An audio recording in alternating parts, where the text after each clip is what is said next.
Welcome to This Explainer. We're about to take a massive leap back in time, specifically about 5,000 years. We're going to unpack the secrets of the Indus Valley civilization. And, we're not just talking about a bunch of ancient, dusty villages here. This was quite literally one of the most advanced, highly organized, and honestly, deeply mysterious societies to ever exist on Earth. So what if I told you that 5 millennia ago, an entire civilization had engineered city layouts, covered street drainage, and urban plumbing that genuinely outperforms the civic infrastructure of many cities today? I mean, it sounds completely like science fiction, right? The sheer irony that a society operating in 2500 BCE had better municipal planning than some modern metropolises is just, well, it's unbelievable.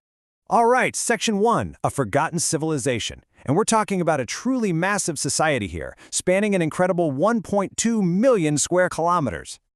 Okay, let's dive into exactly how we discovered this. And this is a pretty wild story. Back in the 19th century, British officials were building a massive railway line in the region, and they stumbled upon millions of perfectly baked, uniform bricks. Completely unaware of their historical value, they literally just used these 5,000-year-old bricks as ballast to lay the train tracks.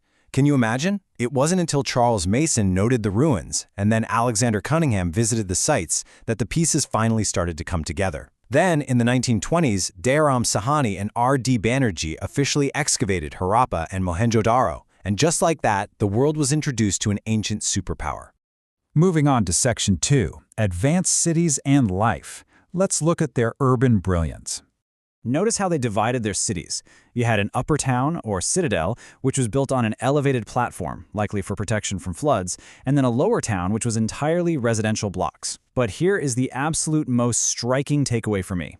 Despite this structural division, there was this incredible sense of equality. Unlike ancient Egypt or Mesopotamia, archaeologists haven't found any grand palaces for mighty kings or huge towering temples for supreme priests, nothing like that. It was a society that seemingly prioritized public utility over royal ego. And that focus on the public? It is everywhere in their civic engineering. We're talking 90-degree grid road systems, kind of like modern-day Manhattan. They used baked bricks of perfectly standard dimensions across hundreds of miles. They had covered street drainage using massive stone slabs. They even had public street dustbins. Almost every single house had its own private well and bathroom. And this is brilliant. House doors opened up into quiet side alleys, not the busy, dusty main roads. It just shows how deeply they valued hygiene, sanitation, and personal privacy. This intense focus on civic life built what looks almost like a utopian reality. After a century of massive excavations, we are left with an astonishing fact. There is zero evidence of warfare. None. Archaeologists have found no specialized weapons, no armor, no evidence of a standing army. They just seem to have been a highly relatable, uniquely peaceful society focused almost entirely on technological progress, trade, and community. So, on to Section 3, Major Sites and Trade. Let's uncover some of their global connections. Now, if you're a history buff or maybe brushing up for a competitive exam, pay close attention here, because this brilliantly illustrates the sheer diversity of this civilization. Up in Mohenjo-Daro, we've got the Great Bath, a massive public pool, alongside the famous bronze dancing girl statue. Down in Lothal, there's a literal naval dockyard, proving they were master shipbuilders. In Dolavira, an ancient sports stadium and sophisticated water harvesting. But honestly, what makes this history feel so human are the tiny details.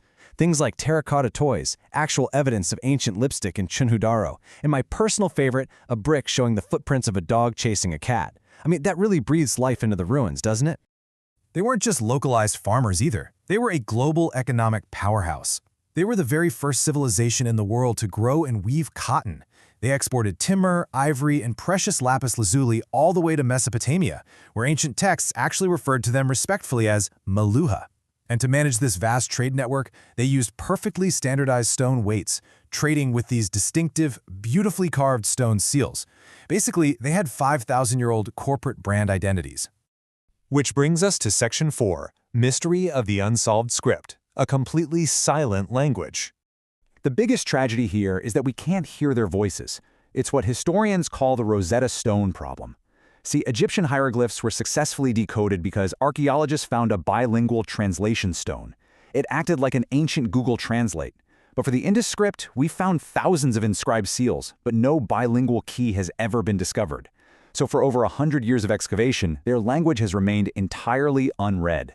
What we do know about their writing is still super fascinating. It's written in a style called boustrophedon. That means they wrote right to left on the first line and then looped back left to right on the next. It's a logosyllabic script with over 400 unique signs, so each symbol likely represents a full word or concept rather than just a single alphabet letter. And incredibly, they carve these complex symbols alongside big, majestic animal motifs like unicorns, bulls, and rhinos onto tiny stone seals that were often just an inch wide. And the stakes to crack these code today are very real. The Tamil Nadu government has actually offered a staggering 10 lakh rupee reward for anyone who can definitively decipher this 5,000-year-old script. It is literally the ultimate historical puzzle waiting to be solved. Finally, Section 5. Mysterious end of the civilization. Because you have to wonder, how does a thriving, peaceful civilization of over 1 million people just vanish? The evidence points to a really painful, drawn-out decline known as the Late Harappan Phase, from roughly 1900 to 1300 BCE. It paints a pretty grim picture of a crumbling utopia. The once perfect grid systems were abandoned. The magnificent Great Bath slowly filled with waste, and those brilliant covered drains totally clogged up. Global trade links were severed, standardized weights were tossed aside, and slowly, the once bustling cities simply emptied out. So what went wrong? Well, historians still fiercely debate the exact trigger, and there are several competing theories. Some, like Mortimer Wheeler, proposed an Aryan invasion, though many modern scholars find little archaeological evidence for this. Others point to catastrophic climate change, prolonged droughts, and the drying up of vital rivers. There's also really compelling evidence for massive tectonic shifts and earthquakes that physically altered river courses, or perhaps even an uncontrollable, widespread pandemic. The historical reality is that it was most likely a combination of these compounding factors that eventually brought this utopia to its knees. And that leaves us with this final, lingering thought.